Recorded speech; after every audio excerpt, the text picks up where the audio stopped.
美的通用板怎么拨码。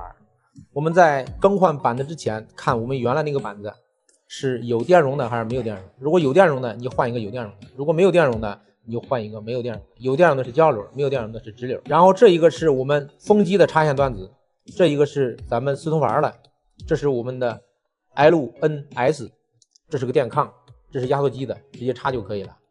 这是咱们3个传感器的，这是电子波长阀。那我们今天主要讲的就是这2个波区，蓝色的和红色的啊。蓝色的1、2、3、4 4个档位，红色的1、2、3、4、5、6 6个档位。蓝色的是型号。第一个是我们能效选择，如果我们那个机器上面写的是1级能效，那么拨到1就可以了。如果是2级或者3级能效呢，拨到0，往上是1，拨下来是0。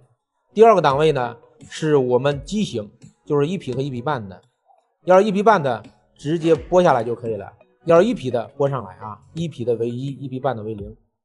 那么第3个档位呢是咱们制冷剂，如果是32的，你把它拨上去就可以了；要是410的，你把它拨下来。第4个档位是降噪，目前不用管它。随后呢是我们压缩机的，在拨的时候看我们压缩机是什么型号，然后根据型号拨就可以了。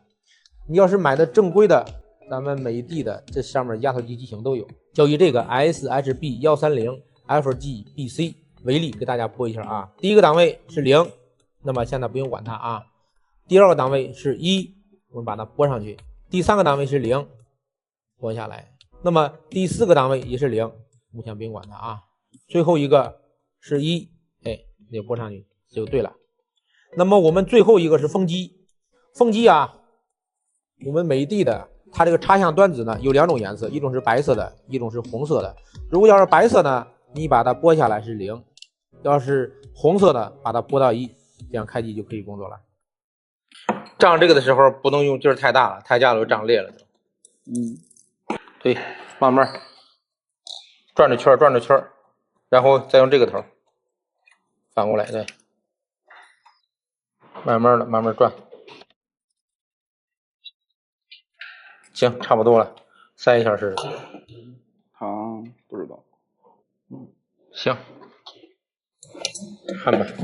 先对，用2只脚把它接住，开气，听到响声以后打会儿。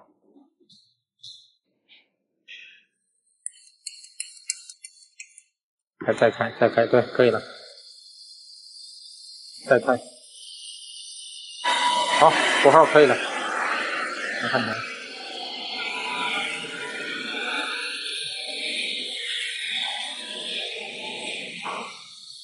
先烤红了啊，烤红了以后再上焊条。行，可以了，上焊条就可以了。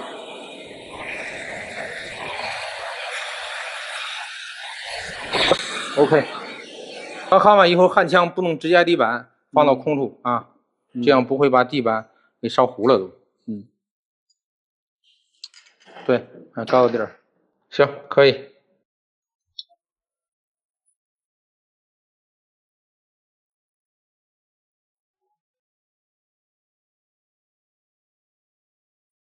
空调有问题不用找人修，一招将你起死回生。如果压缩机工作正常，风机不转，直接更换这个小方块。打开空调没反应，或者是一直工作不停，直接更换内机温度传感器。如果我们是风机转，压缩机不工作，直接更换压缩机电容。如果我们夏天制冷正常，冬天不制热，直接更换4通阀。如果我们打开内机正常，外机整体都不工作，直接更换连接线。如果工作的时候外机哒哒哒哒哒哒来回响，就是风液不平衡，更换风液或者风机。如果发现细管结霜，缺少制冷剂，插完漏点以后加氟就可以了。如果发现粗管细管都结霜或者结冰，是内风机排风不畅。下面咱们从原理图上给大家讲解一下制热的时候怎么回事啊。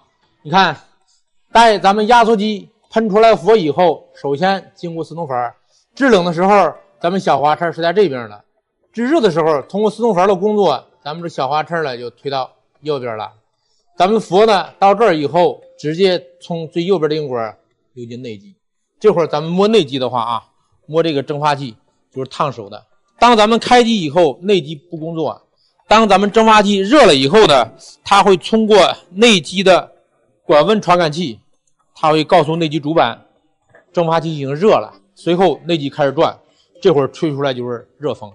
然后通过咱们的吸管呢，又经过这个单向阀啊，毛细管会流进咱们外机的冷静器，然后这会儿外机吹出来就是冷风，然后通过这儿就会继续流到哪儿了？又流到四通阀，又回到气液分离器，又一圈循环了，这样就是周而复始的越来越热，越来越热。我再给大家讲一下啊，咱空调在制热的时候氟的流向，压缩机喷出来的氟以后啊，也是通过这个管儿，流到哪儿？流到四通阀。制热的时候呢，咱们四通阀它是通电的，它通过咱们通电以后，电磁阀它就吸过来了，吸过来以后呢，到这儿以后，它就流向哪儿了？流向最右边这根管，往下看，直接通向这个粗管。制热的时候，它就是高压管了，然后流进咱们室内。制热的时候啊，刚打开，咱们内机是不吹风的。等咱们的冷凝器制热的时候，它有冷凝器啊，感觉到热的时候，咱们感应包呢就是管温会告诉咱们主板内机已经热了，它开始吹风的。然后通过咱们这个吸管呢，它又回到哪儿了？往下看啊，又回到咱们这个毛细管了。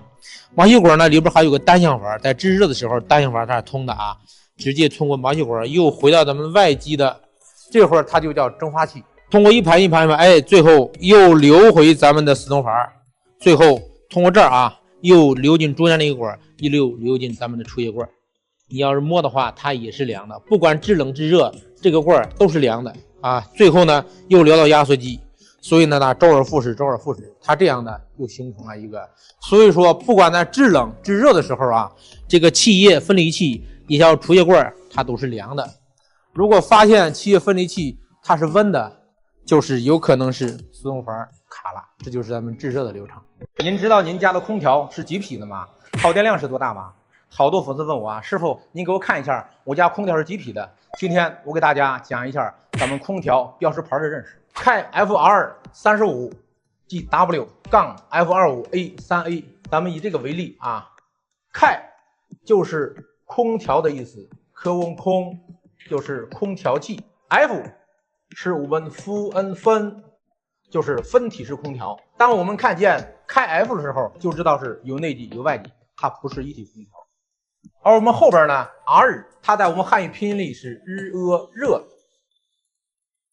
就是开 FR 就是分体式冷暖空调。这三个符号呢，就是代表分体式冷暖空调。那么后面呢有一个35G，35G 的意思，我们空调啊，一般它一匹是735瓦，是它的耗电量，就是735瓦。而我们的制冷量呢，它为2500，2500瓦，就是说平常所说的25。我们要是说这是个25G， 它就是代表2500制冷量，也就是说一匹的空调耗电量735瓦，它的制冷量是2500瓦，这样算的。而我们35呢，就是把两个零它给省去了，其实是3500，那么你除以2500，得出是 1.4， 就是说我们这个空调呢，35的就是 1.4 匹的，也就是俗称的小1匹半。那我们往下看，除了35以后，下边有个 G， 意思就是说挂在墙上的空调，就是说挂机，室内机。那我们室外机呢，它就写了个 35GW-UIY， 就是外机的意思。那我们看到这个符号以后，就是说我们分体式35的空调外机，而我们下边这个呢 35G， 那就是说我们分体式空调内机。那反过来说，那要是柜机呢，柜机它就变了，它是落，就是落地式空调。像我们这个是3匹的，这儿写的就是72LW， 就是说落地式空调。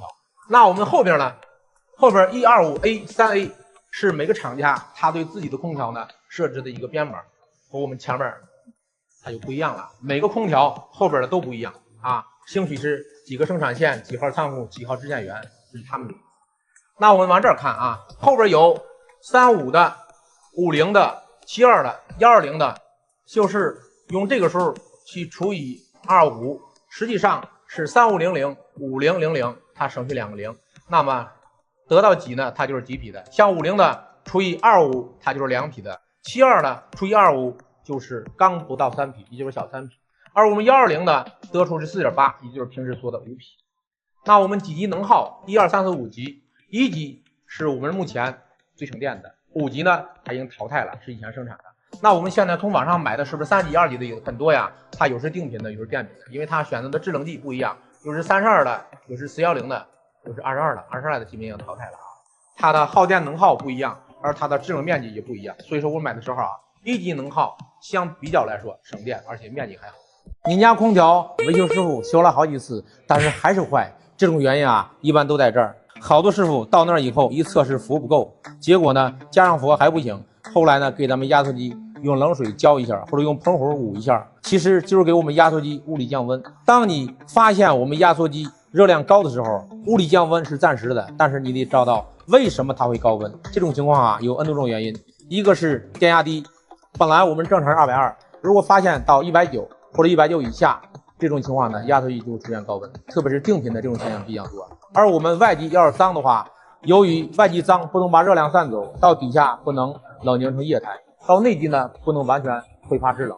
那么留介我们气液分离器呢，相对来说它也会温度高。这样的话，压缩机本身吸进去的应该是5到15度的气态，温度高了以后，相对来说压力也高，所以它就会高温。还有一种情况，当我们的风机转得慢，也是一样的，不足以散热，这样的话它也会高温。所以在我们维修之前，不能单单的给压缩机降温，要找到根源，这样呢才能解决问题。咱们空调啊，不管是定频的还是变频的，它到夏天最容易出的毛病就是内机呢吹会儿冷风又吹会儿热风，这种情况啊一般都出现在外机，内机它毛病基本上不多。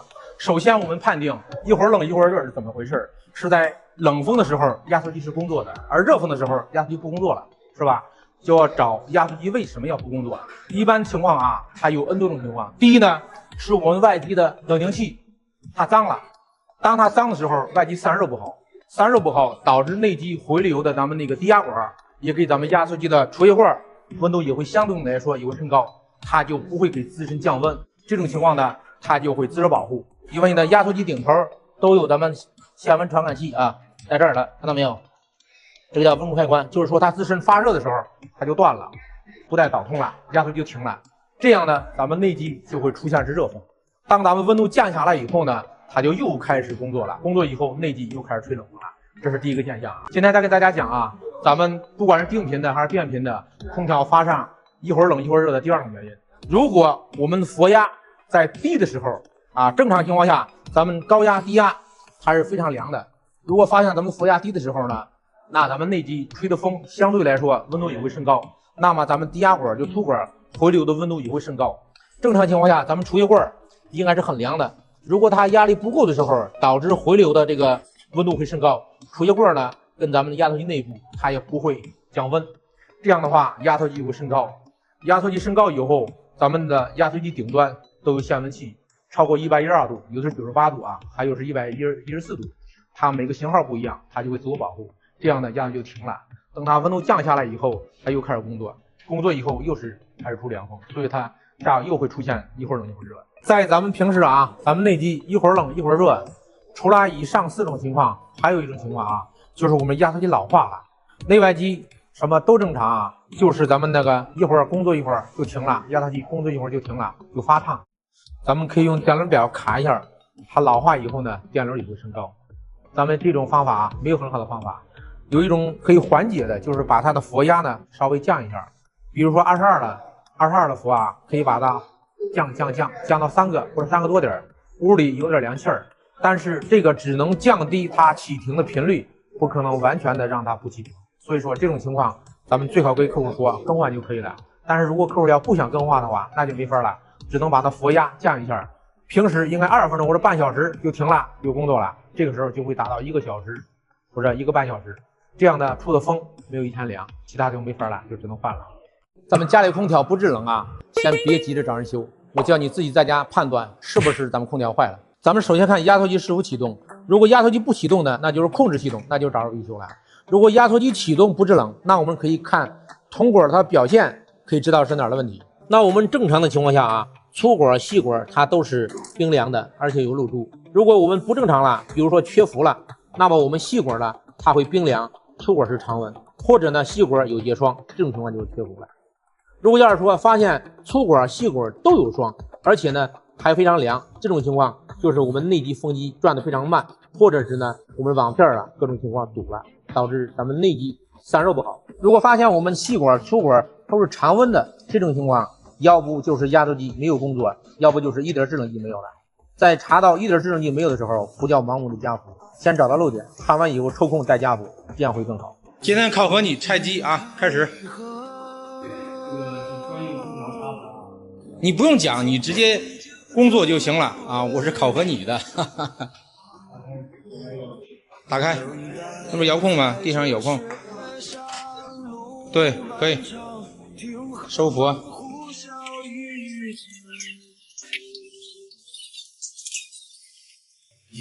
是不是小了？那个是4个的，就放5个的。那个是6个的，对，这是5个的，哎。拧死了啊！拧死了。对，需要停多长时间？停个十几秒吧，差不多。你听的响声不一样了。对，停的响。等会儿。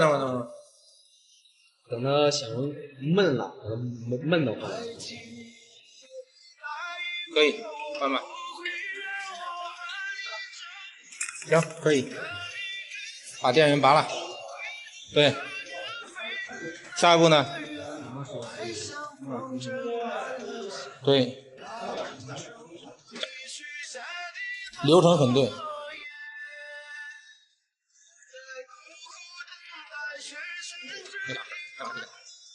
那是紧的，往下对。哎，不行，拧上螺母，别把丝扣给弄滑了。使劲儿，对，很对。中午吃饭了吧？我吃了。啊，吃饭了有劲儿。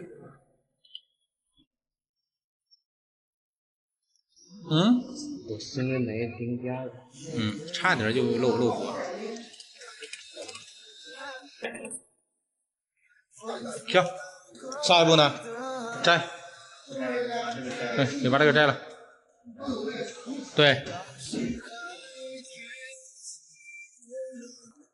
掰不动，看啊，先把这儿往后掰一下，那边也是，哎，对，那边也是掀，往下掀，对，挂着呢。来，我来帮你，出来了是吧？出来吧，哎，往上摘。这会儿在客户家里啊，这个铜管是在墙外的，知道吧？需要顺着个管顺过来，放地上，把管放地上。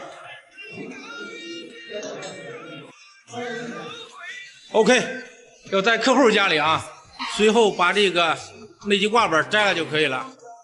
来，我教大家收服啊。这会儿咱们收服必须在制冷的情况下啊，制冷的情况下，这个是向外喷的，看到没有？这个是向外喷的，然后呢，这个是往里吸的。咱们把它关住，不能外喷了，然后一直吸，是不是一会儿把这管里边火就吸进去了？啊，知道这个道理就可以了啊。咱们把这个阀门给它关了，这个熄火结束，拧死它，响声不一样了啊。看表，到多少了？对，到底的话它就吸干了，它就可以了。跟着看啊，收佛，等它表压到底的时候，就等于说把佛全部吸进去了。压缩机同时响声也不一样了。咱们随后把出阀门一关，这会儿就收了佛了，先用遥控关啊，在桌子上。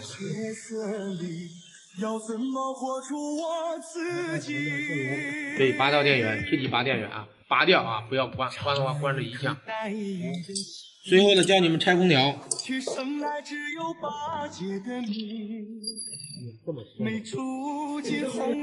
这吸的太多了，里边都是真空了，拧开以后往里面跑的气，明白吗？要把细的拧开。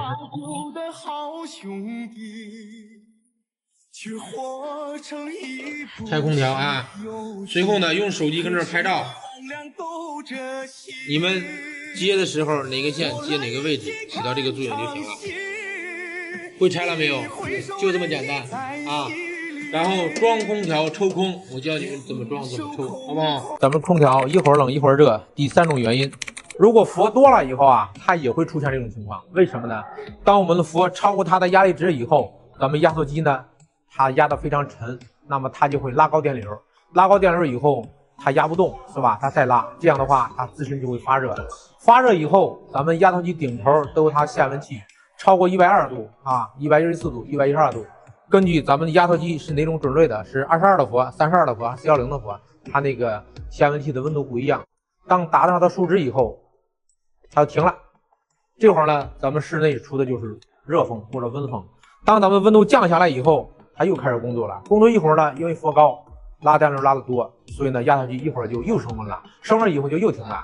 这会儿咱们内机就会出现一会儿冷一会儿热，一会儿冷一会儿热啊，电压高电压低都会出现这种情况。还有几种情况，咱们下期再说。只要你学会空调的制冷原理，那么你修空调就很简单了。咱们今天给大家讲一下空调的制冷原理。这是咱们的压缩机，这是气液分离器。压缩机呢，从气液分离器的下部吸入低温低压气态制冷剂，然后经过压缩，从上部喷出来是高温高压80度的气态制冷剂，到达我们的四通阀上部，然后从右边这根管流进我们外机的冷凝器。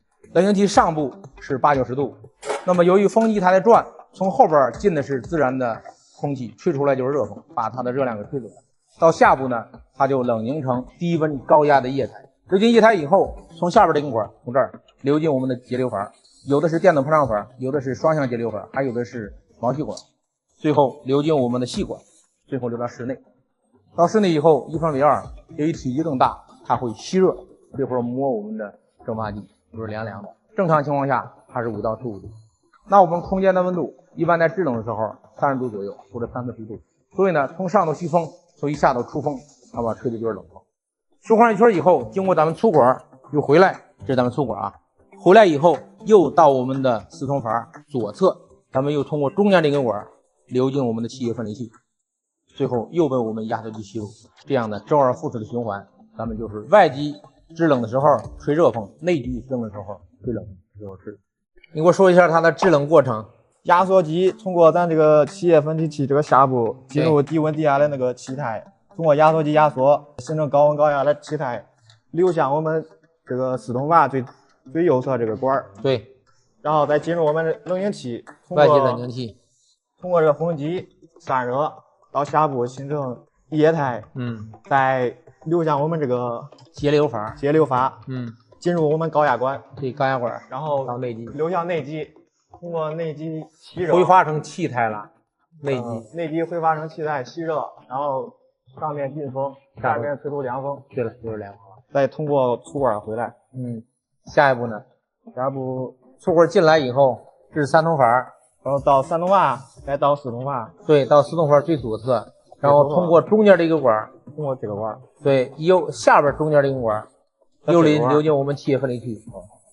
所以这根管四通阀上端和右端制冷的时候它是热的，左边这两个是凉的，最后不断的循环，这样就内机吹冷风，外机吹热风，对吧？咱们这是空调的模型，只要你能了解它的运行原理，修起来其实很简单。看我们在制冷的时候啊，压缩机这是出气，然后到达四通阀的顶端，那么首先经过右侧这个管到达我们外机的冷凝器，通过冷凝器散热，最后通过毛细管回到我们下边到我们高压就是细管。其实啊，咱们制冷的时候，细管粗管它都是低压。一会儿看表啊，现在没有工作。到达内机以后呢，我们通过吸热，从上进风，从下出风，那么冷风就出来了。最后循环一圈以后，通过咱们粗管又回到我们外机。外机呢，通过这根管到达四通阀的左侧，到里边以后，通过中间这根管又回到我们外机的出液罐，也叫气液分离器，最后回到我们外机。这是制冷的时候。咱们现在啊，压缩机、外风机、四通阀、内风机，每一个都是单独的供电，让哪个转哪个就转。我们打开压缩机，你看啊，压缩机已经开始工作了。你看我们在制冷的时候呢，高压、低压它都是低压，是吧？那么现在我们外风机没转啊，我们让外风机开始工作。外风机工作了，是吧？现在内机它没有工作啊，这会儿已经凉了，因为我们啊是在试验的，氟利昂没有加购，每天许愿呢，它会在上面加氟放氟，加氟放氟。现在是内机，让它转啊，往这看，哎，内机就开始转了，这会儿是制冷的状态，制冷以后，我们压缩机呢，它是一样的工作，制热以后，压缩机也是一样的工作，只不过制热制冷是四通阀它在切换，现在是制冷啊，我们把它变成制热呢，只需要把四通阀给它打开就可以了。啊，目前都是低压啊，这氟利昂不够啊，因为在实验室呢。看打开，听声音啊。现在已经打开四通阀了，是吧？四通阀通开以后，你看表压马上它就下来了，这儿就是低压了，那压力就下去了。其实你知道这个原理以后，修定频空调非常好修。变频和定频啊，运行原理都是一样的，只不过说控制系统不一样。下一期我们播变频空调它的控制原理以及运行原理。零基础教会你燃气灶各种维修方法，咱们一步一步把所有的故障都给大家讲解一下啊。当我们按下不打火的时候，我们把电池卸掉，看电池是否有电，用表量一下。如果低于 1.5 伏，更换电池就可以了。如果电池有电的话，可以把电池接触的两端用砂纸打磨一下，一般都是接触不好。如果以上都没问题还不打火的话，我们可以把这根线拔掉，拔掉以后呢，我们搁这儿短接，看这打不打火。如果打火呢，那就是总成坏了；如果不打火，脉冲器坏了。如果有火花不着，首先看一下我们点火针旁边的气孔是不是堵塞，如果堵塞了，可以捅一下就可以了。如果这儿没问题的，可以我们卸掉，又把这个小孔堵了，然后捅开就没事了。如果我们火着了而松手就卸的，一般是感应针它有脏东西，有积碳，我们用个砂纸把它打磨一下，它就好了。如果我们打磨了很干净，而且还是松手就卸，直接更换感应针。师傅，这个线怎么接了？这个是6线3档电机，教你怎么接啊。6线3档，其中有2根线是相通的。我们首先找到哪2根线相通，最后找到阻值最大的它是电容，其他的就是高中低档。咱们从开始啊，掰到阻值档，咱们不知道哪一个是相通的啊，这个不是，这个也不是啊，这个也不是，这个也不是，这个也不是啊。相通它就是0，没有阻值。这个也不是，这个也不是，这个也不是。哎，这个是，看到没有？白蓝它是一根线，内部导通了。把这一根线放到一边，它是2根线是内部相通的，一根线找到阻值最大的，那么它就是电容。然后测蓝线145、107、130、85，那么是不是它的阻值最大？对。找到阻值最大以后接电容。它这个线好，因为它内部导通以后不存在正转反转。接到电容以后，咱们剩下的蓝线和白线是不是一根线呢？找到阻值最大的它是慢档，阻值最小的它是快档啊。107、129、85是吧？129这个是慢档，黑线是慢档，这个是慢档是吧？它这不是一件啊，别看成黑线。107它是中档，棕色是中档，这个黄线。剩下这个是快档。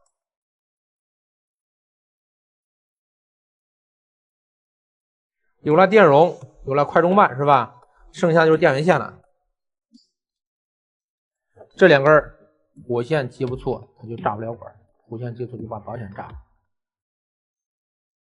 剩下的这一个接零线，有一根和电容相通啊，就是这儿的，是不是刚才这一个和电容里边有根相通的？对，这样一通电就转了啊。我们包上，插电试试啊。说有电了，这是一个油烟机的，我们跟其他电机上插完全是一样的啊。这是开关，这是灯，快档，这转的比较快，那么慢档是吧？就这么接的啊。美的空调变频版。今天咱们播一下怎么拨码。首先得确认您原来的那个外机那个主板是直流风机还是交流风机。如果要是说在风机的插线端子旁边有电容的话，它就是交流风机。如果要是说你那个板子原来接线端子旁边没有电容，它就是直流风机。今天就以这个交流风机为例，这上面这两个是插电抗的，下边的4根线是接公用端的，这个黑色的是 S， 蓝色的接 N， 红色的接 L， 另外这个是 D 线。然后这个接线端子呢是插外风机的，然后这个红色的端口这是电子膨胀阀。目前这个插的是温度传感器，分别是室外温度传感器、排气温度传感器、吸气温度传感器。咱们接的时候哪个颜色对哪个颜色就可以了。然后这是拨码。另外这3个端子和这3个端子，因为咱们分2个型号，如果您原来的那个插线孔是铁片的，直接对上颜色就可以了，这旁边都有写着黑、红、蓝，对颜色插上就可以了。如果您原来那个端子是塑料插口的话，直接插上就行。这2个都是连着线的啊，你可以看线路可以看到一块儿。下一步咱们说怎么拨码。这个蓝色的区域是 SW2 区，红色的区域是 SW1 区。首先看说明书。第一，如果你是2级、3级能效的话，直接拨0就可以了。什么是0呢？就是说这个端向下就是0，如果掰上去呢就是1，掰的时候必须掰到位啊。首先如果要是说2级、3级能效的话，就直接拨到0就可以了。然后咱们2是选择的是机型，如果要是说咱们那个空调是1匹半的，型号显示32或者35的机型，直接拨到0就可以了，目前就是0。然后3是显示咱们是用的什么佛，要是32的佛或者电抗器是 R85225L 这个电抗器的话，直接拨1。拨1就是说把这个码拨到上，但是得听到响声啊才能拨到位，如果拨不到位的话它是不会工作的。然后咱们看4是降噪功能，这个可以暂时不拨啊，它也不会影响的。如果咱们买的是正规的美的1匹或者1匹半的空调，基本上所有的压缩机型号这个表上都有，根据咱们压缩机的型号来拨码。咱们以这个 DA89M1C-30EZ 以这个为例，咱们拨一下码啊。首先看1区，1区呢是拨1，看这个1区，1的话需要拨上去，这个1就拨上去了。然后2区呢也是1，目前就是1，已经拨上去了。然后咱们看3区呢，3区也是1，就拨上去了啊，3区就是在上面就是1。随后看4区是0，咱们把这个4区拨下来就可以了，4区拨下来，听嘣一下就拨到位了啊。然后咱们看5区，5区的话也是0，咱们把5区拨到0就可以了，就等于说这个空调压缩机目前型号是对了。随后6区呢，咱们是风机。首先看说明，如果 ZKFN-34-10-1型号的风机呢，风机端子就是白色的波铃就可以了。如果要是说咱们风机呢是 ZKFN-34-10-1型号的直流风机，风机的端子就是红色的，这样的波翼就可以了。咱们根据自己的空调、风机的情况，把这个拨膜拨到位就可以了。随后咱们启动外机就完成任务。